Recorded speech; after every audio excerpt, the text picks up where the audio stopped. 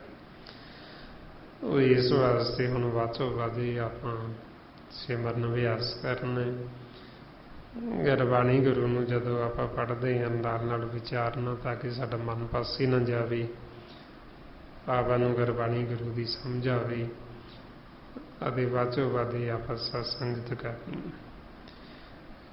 ਇਹ ਜੋ ਆਪਾਂ ਗਿਆਨ ਦੀ ਸਾਂਝ ਪਾਉਂਦੇ ਹਾਂ, ਸਾਰਾ ਆਪਾਂ ਨੂੰ ਗੁਰਬਾਣੀ ਗੁਰੂ ਦੁਆਰਾ ਭੇਜ ਦਿੱਤਾ ਭਾਈ ਸਾਹਿਬ ਭਾਈ ਸੇਵਾ ਸਿੰਘ ਜੀ ਧਰਮਾਲਾ, ਕਿ ਜੋ ਆਪਣੇ ਜੀਵਨ ਦਾ ਅਸਲ ਮਨੋਰਥ ਹੈ, ਪਰਮਾਤਮਾ ਨੂੰ ਮਿਲਣਾ, ਜਿਹਦੇ ਵਾਸਤੇ ਹੁਣ ਇਹ ਆਪਾਂ ਨੂੰ ਵਾਰੀ ਮਿਲੀ ਹੈ। ਹੁਣ ਆਪਾਂ ਸਾਰੇ ਹੀ ਮਿਲ ਸਕਦੇ ਹਾਂ, ਮਿਲਾਂਗੇ ਤਾਂ ਹੀ ਜੇ ਆਪਾਂ ਗੁਰਬਾਣੀ ਗੁਰੂ ਦੇ ਦੱਸੇ ਹੋਏ ਮਾਰਗ ਦੇ ਉੱਤੇ ਰਸਤੇ ਤੇ ਚੱਲਾਂਗੇ। ਤਾਂ ਜੇ ਅਸੀਂ ਇਹ ਪ੍ਰੇਮ ਦਾ ਮਾਰਗ ਅਖਤਿਆਰ ਕਰਾਂਗੇ ਫਿਰ ਆਪਾਂ ਮਿਲ ਸਕਦੇ ਹਾਂ। ਜੇ ਅਸੀਂ ਵੈਰ ਵਿਰੋਧ 'ਚ ਹੀ ਪਏ ਰਹੇ ਫਿਰ ਅਸੀਂ ਜੀਵਨ ਦਾ ਲਾਹਾ ਨਹੀਂ ਖਟਾਂਗੇ, ਅਸੀਂ ਵਾਪਸ ਫਿਰ ਅਕਾਰਾਂ 'ਚ ਮੁੜ ਜਾਵਾਂਗੇ। ਇਸ ਵਾਸਤੇ ਹੁਣ ਆਪਾਂ ਇਹ ਪਿਆਰ ਦਾ ਮਾਰਗ ਜਿਹੜਾ ਇਹ ਅਪਣਾਉਣਾ, ਇਹੋ ਆਪਾਂ ਨੂੰ ਗੁਰੂ ਗੋਬਿੰਦ ਸਿੰਘ ਜੀ ਮਹਾਰਾਜ ਰੋਜ਼ ਫਰਮਾਉਂਦੇ, ਸਾਜ ਕਹੂੰ ਸੁਣ ਲਿਓ ਸਭੈ, ਜਨ ਪ੍ਰੇਮ ਕੀਓ ਤੈਨ ਹੀ ਬਰਾ ਪਾਇਓ। ਸੋ ਇੰਨੀਆਂ ਬੇਨਤੀਆਂ, ਇੰਨੇ ਵਿਚਾਰ ਕਰਦਿਆਂ ਹੋਇਆਂ ਜੇ ਕੋਈ ਐਸਾ ਸ਼ਬਦ ਬੋਲਿਆ ਗਿਆ ਹੋਵੇ, ਸੰਗਤ ਅਤੇ ਸਤਿਗੁਰੂ ਬਖਸ਼ਣ ਯੋਗ ਨੇ ਬਖਸ਼ ਲੈਣਾ ਜੀ। ਵਾਹਿਗੁਰੂ ਜੀ ਕਾ ਖਾਲਸਾ, ਵਾਹਿਗੁਰੂ ਜੀ ਕੀ ਫਤਿਹ। ਵਾਹਿਗੁਰੂ ਵਾਹਿਗੁਰੂ ਵਾਹਿਗੁਰੂ ਵਾਹਿਗੁਰੂ ਵਾਹਿਗੁਰੂ ਵਾਹਿਗੁਰੂ ਵਾਹਿਗੁਰੂ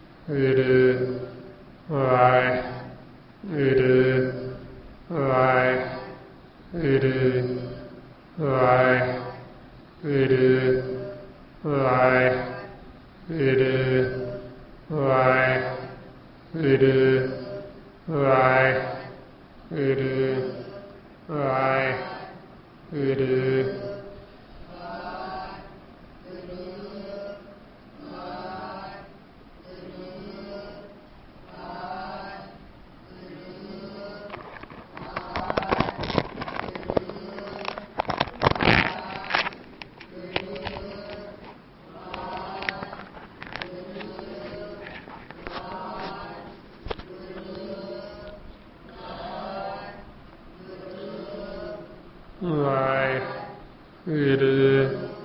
ਵਾਹਿਗੁਰੂ ਵਾਹਿਗੁਰੂ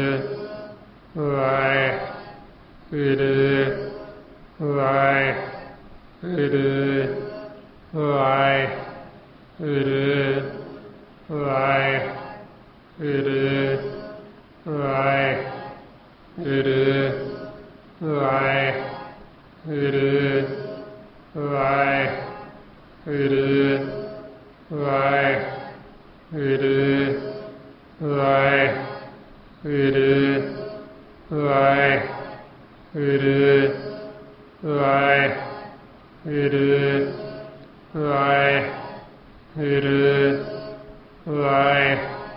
ਵਾਹਿਗੁਰੂ ਵਾਹਿਗੁਰੂ